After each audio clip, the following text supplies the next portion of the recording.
If someone gets caught with cocaine, it's usually a slam dunk case. But when cocaine's found in the White House, the Secret Service can't tell us where they found it. And we're starting to believe that the reason they won't tell us where they found it is because that would tell us whose coke it was. So instead, the Secret Service isn't telling us anything. In a response to a Freedom of Information request put forward by Bloomberg, the Secret Service is saying they can't release any records about the coke found at the White House. Why? They said it would interfere with an ongoing investigation. But what's the investigation? Police charge people with cocaine possession all the time when they find it in someone's house. But today we learned the FBI is a part of the cover-up. Is the FBI assisting the Secret Service in the investigation as to how cocaine wound up at the White House? Yes, I want to be a little bit careful about what I can say here because the Secret Service is leading the investigation. But as is standard in an investigation where white powder is found, the FBI's lab personnel did an evaluation to determine whether or not there was a, sort of biological. Is that the only assistance? That's the only assistance we've done so far. We have offered the full range of our assistance to the Secret Service if they want to use us. Oh, they've done more than offer. The FBI's argued that the election was stolen. I don't think that that's the argument that needs to be made. I think that anybody that believes that is misreading this. The truth is, as an American, there were questions that he had regarding the election integrity. We've seen documents come out. We've seen documentaries come out showing that there were issues with the election.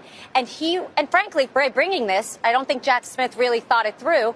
There only has to be proof that, number one, President Trump believed that this election was not completely honest. And number two, Jack Smith has opened himself up to a can of worms that we can now look at and really examine. If you believe that he's innocent and that this is all a setup, why not bring it to trial as soon as possible before the election so that you can clear his name? Yeah, I would love to do that, but there's something called discovery. And when somebody wants to say that the 2020 election was perfect and that President Trump has no right to object to it, we've got to go show him all the facts. And there's a lot of facts to show. So everybody has their time. And to say that Donald Trump should then be rushed and not be given the same fair proceeding that anybody else is just, frankly, un-American. It's not fair. It's not the way our system works. A lot of the lawyers who helped him try to overturn the election are unnamed co-conspirators in the indictment. Jenna Ellis isn't. Why do you think that is? I'm not going to speak to co-conspirators or anybody else. I represent President Trump. Let's go one more. Lena, there are a number of, there's testimony and there's a number of aides that have said that the president was made aware that he lost the election and yet continued to argue that it was stolen from him. How do you reconcile those two things? Well, I think that everybody was made aware that he lost the election, but that doesn't mean that that was the only advice he was given. As anybody understands what happens in the Oval Office, there are a numerous amount of advisors and politicians and lawyers, not just one or two, that are giving you advice and telling you what they believe is true. So he may not agree with Mike Pence. He may not agree with one of his lawyers, but that doesn't mean that there weren't other people advising him exactly the opposite. And the president has a right, as every one of us do, to listen to several opinions and make their decision. I remember hearing Hillary Clinton and Stacey Abrams argue their elections were not right. Absolutely. I mean, and the weaponization of the DOJ didn't happen then. No, of course not. Yep. If your last name's Trump, it's very different. So Hillary Clinton could have a problem when she lost the election, and we could have a complete liberal meltdown, as we all saw. But when we have dignified disagreements, we take them to court. We say do things patriotically and peacefully. He's to blame for things that he did not himself do. And that's what we're seeing. Frankly, folks, this is not about that. This is about politics. This is about 2024. Period. The end. Thanks, guys. Thank you. Wow, ladies and gentlemen, I am very impressed.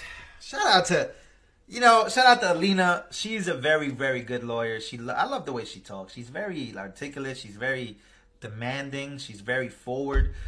Listen, I feel good after not feeling so good about the fact that this is where we're at as the United States of America. And but yeah, man, I feel good. How do you guys feel after listening to this? Let me know down in the comments because my God, she went off. Ladies and gentlemen, I have a video too, a compilation of Hillary Clinton, Stacey Abrams, everything that she just said about that video. I have that. I'm going to do a reaction to that, and I'm going to be dropping it very soon. Ladies and gentlemen, make sure to comment, like, and subscribe. I love you guys. Shout out to Alina. What do you guys think about today's arraignment?